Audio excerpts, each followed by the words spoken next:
Welcome to Life Recovery Today with Stephen Arterburn.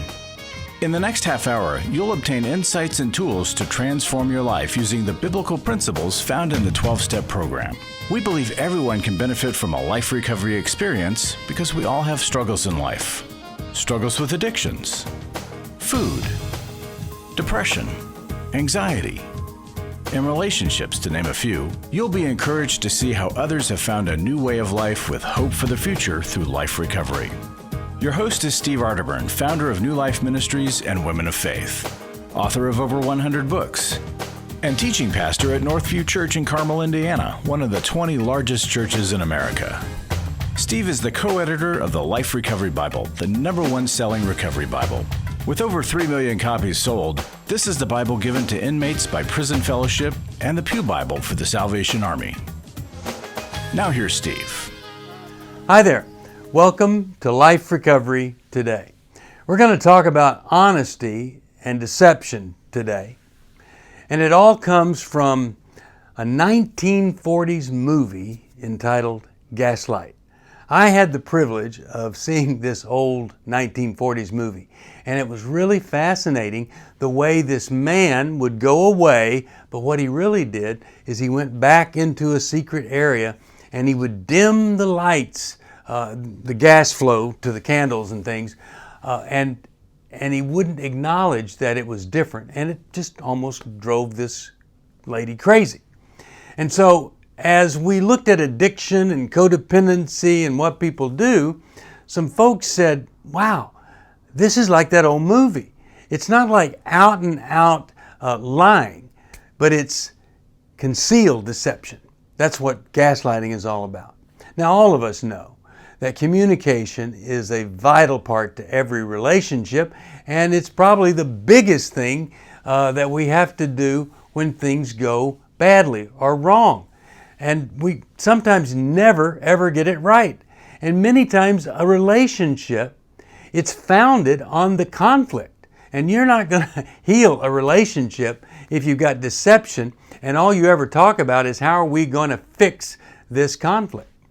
Well, no one likes to be lied to, and yet there are many people that are struggling with addiction. They have a lot of trouble telling the truth. And it's like the gaslight thing. They don't just out and out tell a lie. It's just a hidden deception. They don't tell all of the truth. They don't give the full meaning of what happened, just trying to get by. Very different than an open and authentic relationship. Well, Dr. Sheri Keffer, who is both psychologist and co-host on New Life Live, she was kind enough to do a video about gaslighting. And she really has in her book, Intimate Deception. She's really helped a lot of people see that they weren't going crazy, that they weren't weird, strange, or sick, but they were being victimized by this phenomena called gaslighting. And it really does happen in those relationships where truth isn't the first order, or it's deception in order to cover up an addiction, or it's deception because the person is so used to telling the lie when the truth would be just as easy that they lie anyway. They deceive anyway. So all that she's going to do is help us see how do people deceive and what can you do about it.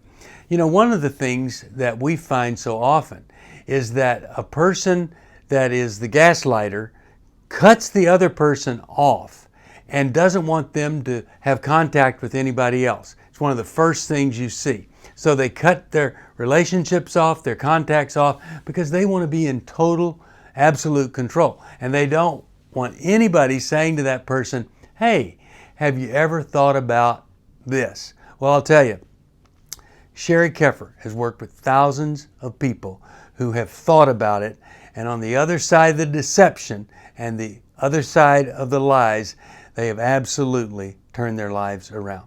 So I hope you really enjoy this by Dr. Sheri Keffer and this topic, this strange topic, but not so strange once you understand it, of gaslighting. Here's Dr. Keffer.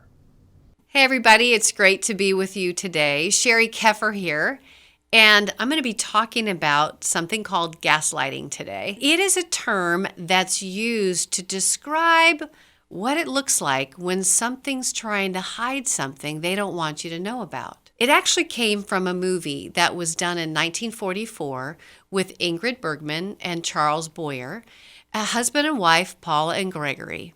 Now, Gregory had married her in order to try to steal some jewels that were given to her by her family. When she was downstairs in the house, he went upstairs in the attic and began to look for the jewels. What she didn't know is that he was doing that, and also when he was up there, the lights in the room began to flicker. So when he came down, she asked him, "Hey, did you notice that the lights were going on and off?" And he looked at her and said, "You know what?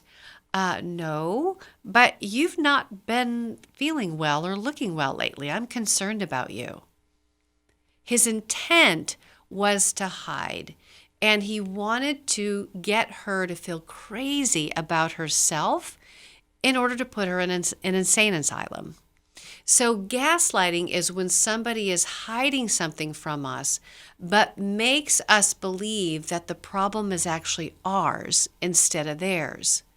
In fact, in the movie, it wasn't until an undercover police officer actually noticed the lights going on and off that she, for the first time, felt validated and knew something was happening and she wasn't going crazy. It is a scary thing that can happen, and if somebody has the intent to do it, it's even known as psychological abuse. But not all people that gaslight actually know they're gaslighting, and not all of them are premeditated attempts. In fact, there's a group that is sat down with husband and wives to talk about how this happens. And some of the men in the group actually had a wake-up call when they realized what they were doing and that it was causing them harm, causing the person, their wife or girlfriend, to begin to question their intuition or gut. They made the changes, they owned it, and began to stop doing it. And so the proof is in the pudding. If somebody understands about this and stops doing it, then you know they're willing to change. In the next video series, we're going to be looking at what are some of the things you might hear if somebody is gaslighting you. How do they sound? Just so you can kind of identify them if you're in relationship with them. So you might hear phrases like this: "You're crazy," or "Seriously, you need help." They might say something like, "It's always something with you. You're too sensitive. You always get your feelings hurt over stuff." Sometimes they'll just tell you to calm down, or they'll say you take things personally. If you would just stop taking things personally. I don't know why you're asking me what you're asking me. Sometimes they even take it deeper, and they might use labels. They might call you a drama queen. They might say, "You're such a drama queen. You always have to make things bigger than they actually are." Or if really going for kind of a low blow in a hurtful place, telling us, "You're just so overweight. If you were to deal with your issue, then things would be better between us." Well, what you don't know is they're sexually acting out on the side. They're having affairs, but they're making it about your weight in order to cover their tracks and how they're deceiving you. They might even use our frustration or anger and say, "You know what? You get angry a lot. You just need to lighten up." And last but least, they might even challenge your credibility and tell you that, you tend to get your facts wrong. It might be better if you stop trying to make stuff up in your head. So do you see how each one of those phrases actually has to do with you and not what they're doing? And because of that, their aim is to make you doubt yourself. Its intent is actually to erode your sense of gut intuition And so when you do get worried, or you do get upset, or you do get frustrated, or you are afraid, or you're scared out of your mind, they make that the problem instead of the real problem, which is really them sexually acting out or hiding something from you. They want you to feel irrational, unnatural, and like you're overacting with what's going on. So we're going to do another video because I want to explain the differences between blame and gaslighting. They often get mixed up, and I want to have us get really clear about what those two things are. So blame happens when someone does something wrong and they point their finger over at the other person and make them the problem rather than owning what they've done. Let's say your husband is home late from work and you're concerned that maybe he's meeting up with somebody. And so you might ask him about it and he'll say, "Oh, yeah, my boss kept me late tonight." Or maybe he has a trip that was planned and at the airport, he calls you and said, they're having some problems with the plane. I don't know, mechanical error, so I'm going to have to stay over another night. You're a bit suspect about that, but he has a reason that he's, given you, and it seems to make sense. Or maybe if you're married to somebody, let's say your wife's betrayed you, and she is supposed to be seeing her counselor. And you ask her, "Are you still in therapy?" And she'll say, "Oh, yeah, I called my therapist and I've left 3 or 4 messages. And you know what? He's not calling me back. It's the weirdest thing." Again, pointing the finger at somebody else. Now, those are all situations where there's blame. Somebody's hiding something but making it somebody else's fault. So in the case of gaslighting, it's different. Gaslighting is when somebody twists the truth and then makes the problem about you. So there's an extra step and you end up feeling crazy. So it sounds something like this. Let's say your husband comes home and he's 3 hours late and you ask him about that because that seems very strange. And he might say, "You know what? I know you've been kind of not feeling well or kind of overwhelmed with the kids lately, and I told you I was going to be late tonight. I told you I had a dinner appointment. So it seems like you got a lot going on." Do you see the difference? Now it's about you. Or maybe the doctor reveals that you have a sexually transmitted disease, and they might say something like, "Hey, well, we know how active you were before you got married." Now they put it on you. That's the difference. That's where gaslighting becomes lethal to us, because it's really not about us. It's about the truth they're hiding from us. So in the next program, the next video show, we're going to be looking at how you might feel if someone is gaslighting you. What's going on in us? If you need help with this, call 1-800-NEW-LIFE. Are you going through your struggles alone? Do you want someone to talk to help you through your pain? Do you feel like a failure when you relapse again, telling yourself, "Next time will be different"? Don't walk this path alone anymore. Join a life recovery group today and be a person that your friends and family can be proud of. God created us to be in community, and we believe everyone can benefit from a life recovery experience. There are life recovery groups all over the country, and if there isn't one in your area, we can help you start one. Life Recovery brings recovery to you, right where you are. You'll take a journey with others to find healing and freedom. Whether you're looking to join a group or start one, New Life Ministries is here for you. Call us at 1-800-NEW-LIFE or visit liferecoverytoday.net.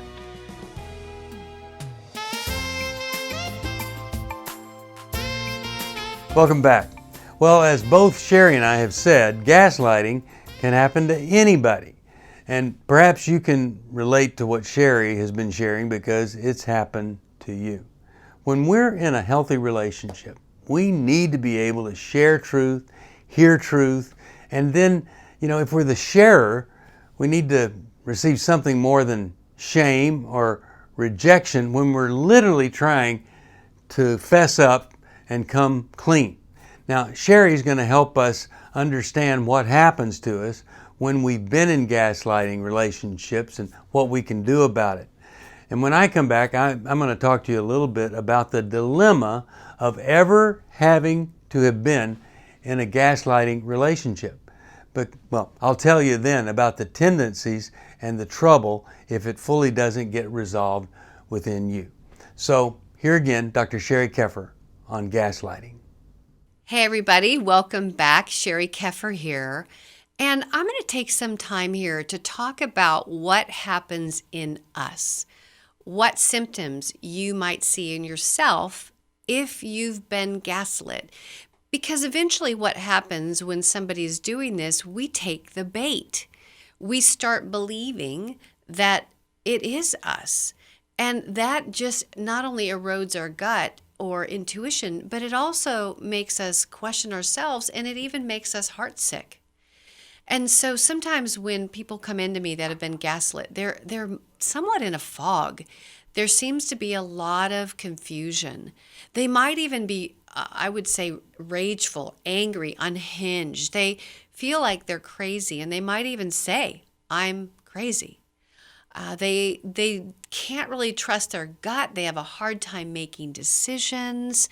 They also have struggle with their memory. They start to question themselves, or they may say, "Well, I'm sorry, a lot, because they think that they're at fault for whatever's happening in that moment in the relationship. They even can feel hopeless or isolated. We lose our joy. We feel weird and like something is really wrong with us. It's not actually the coveted jewelry that's being hidden. It's that there's some sexual acting out that's hidden that you don't know about. And so the person that's betraying you is actually trying to protect themselves from being discovered, or maybe protect themselves from having to be in recovery, or maybe even protect themselves from their reputation and you finding out, because it could cause them harm at some level. So it's important for us to know what the truth is, right? And I have this amazing verse that I wanted to read. It's actually out of Psalms 52:2. And I love when God's word just kind of says it like it is. And this is what he says in Psalms: "Is all day long you plot destruction. Your tongue cuts like a sharp razor. You're an expert at telling lies." So telling lies isn't good for us, and it's not good for the one that's betraying us. God knows that, and it causes both parties harm. So it's important to get into truth-telling in order to turn this thing around. We're going to be looking at a common tactic that's used when someone is lying to us. And I actually have, in order to explain this to folks, I have 3 coconuts and a red ball. And the reason I use this is because it helps a person really understand what's going on. It gets really confusing when people are lying to us and hiding something they don't want us to know about. So I basically set the 3 coconuts up on a table, and I take one of them and put the red ball underneath it. Now, if you were just to look at that, you couldn't see that the red ball is actually inside, but it is.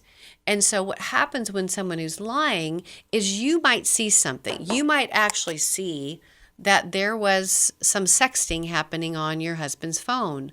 Or maybe you saw your wife's email, who's betraying you, and she actually had a series of emails that she's been talking to somebody, and there's a lot of inappropriate innuendos that you saw on the email. Whatever the red ball is something that was a deceptive act that was hidden from you. And you ask them about what you found, you ask them about the red ball.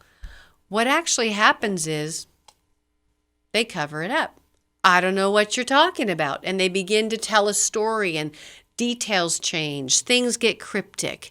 Oh, that email, yeah, that wasn't mine. Or maybe the kids used my phone. I don't know what you're talking about. You found porn on my phone?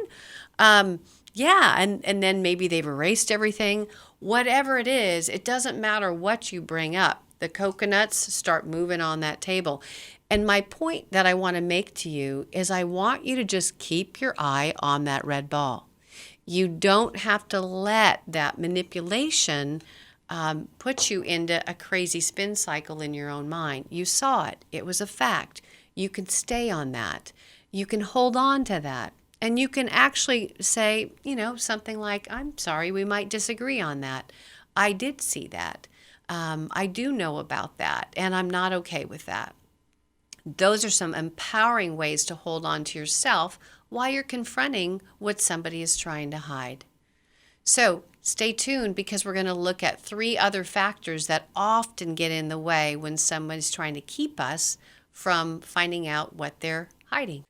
And I call these the 3 B's. There's 3 B's. There is blaming, blocking, and bullying. You've got the red ball, right? We were talking about that in a prior show about the coconuts and the red ball. They want to hide what's been done to cover their tracks, and so you won't find out. So if somebody is trying to block you, they might do something like this. They might say, I don't want to hear it again. Or, you know what, this isn't a good time to talk about this. Or they might even come flat out and just say, I don't know what you're talking about. Those are all ways that somebody is trying to stop you in your tracks. The second one is blaming.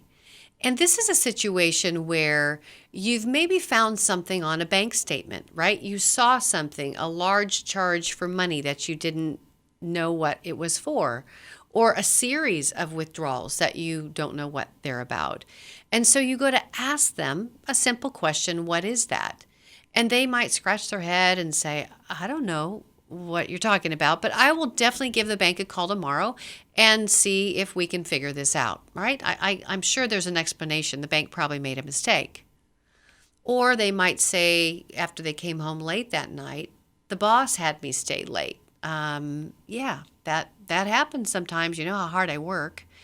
Or they may even just come right out and say, not my deal, not my red ball, right? Not my deal. I don't know what you're talking about. Not my fault, and put it on anything other than themselves.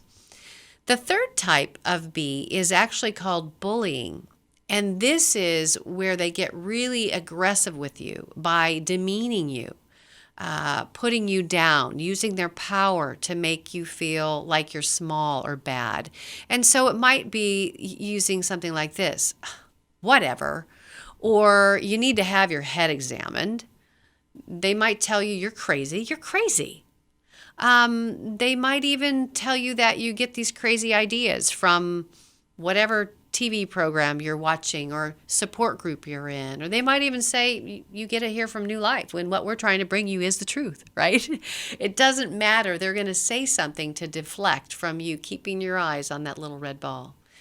So at New Life here, we really are about the true truth, as you often hear Steve say. We're here to help you know the truth, because that's what's going to set you free. If you are wondering how to get to that truth, give us a call at 1-800-NEW-LIFE.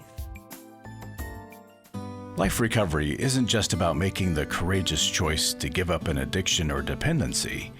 It's a journey towards health, wholeness, and becoming your very best you. If you need resources to help you in your journey, we can help. There are many life recovery resources that you can do on your own, with a group, or with your church.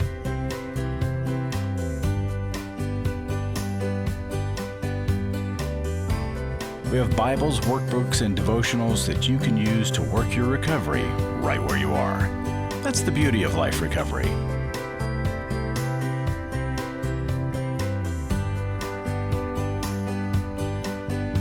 To learn more or to get the Life Recovery Bible or any other life recovery resource, visit liferecoverytoday.net or call us at 1-800-NEW-LIFE.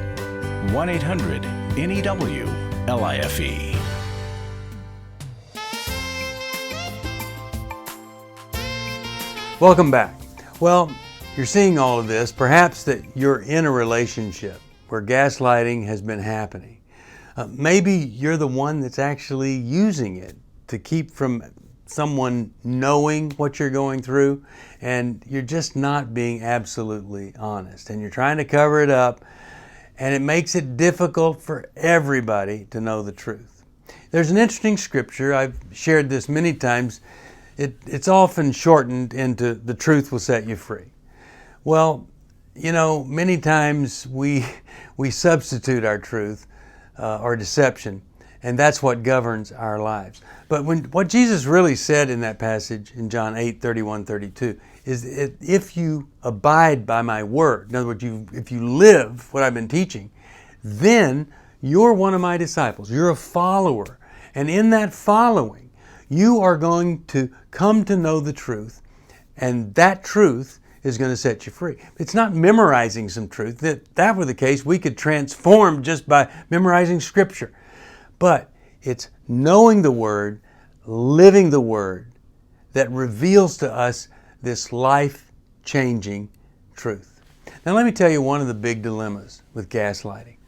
If you have been in a relationship, and maybe you saw it, and you got out of that relationship, and you're free, but you could really not be totally free if you haven't done some work. Because here's the problem. If I've been in a relationship with a woman who has gaslighted me, then there's a good chance I'm going to think every woman is going to be gaslighting me. Or I'm going to be hypersensitive to anything. They're chewing juicy fruit gum and they tell me it's spearmint. What is that all about? Because I haven't resolved within me the hurt and maybe even the shame of being deceived. So you really have to do the work so that you're not just letting anybody be accused of something that they're not doing to you. You'll miss out on relationships. Now the other side of this is if you don't do some work, you say, boy, that's the last thing I'll ever do is get involved with a person that's going to be deceptive to me. And guess what you do? You fall right back into it. How many times have we heard a person say, yeah, I was married to an alcoholic, and then 2 years later, I was married to another alcoholic. It's so sad, but it doesn't have to be that way. So you need to get the help to bring resolution. You can get that in a group, a life recovery group. You can find one at 1-800-NEW-LIFE. If you don't have one, you can start one. You can get a coach or you can get a counselor to help you be sure that all of these things are resolved. If you need some help with any of this, just call us at 1-800-NEW-LIFE. There is hope for you, but you have to pick up the phone. Now, thank you for watching Life Recovery today. I'm going to be right back here next week, and I hope that you'll join me. Maybe even suggest to somebody that might benefit from some wisdom about recovery. Join us too. See you next time. Bye-bye. Thanks for joining us for Life Recovery Today with Stephen Arterburn. We hope this program has helped you integrate God's truth and wisdom into your recovery journey. This program is brought to you by New Life Ministries, and it's your support that keeps this program on the air. When you contact us for any reason, be sure to let us know that you watch on NRB. Call us at 1-800-NEW-LIFE or go to liferecoverytoday.net. Please join us again next week for more Life Recovery Today.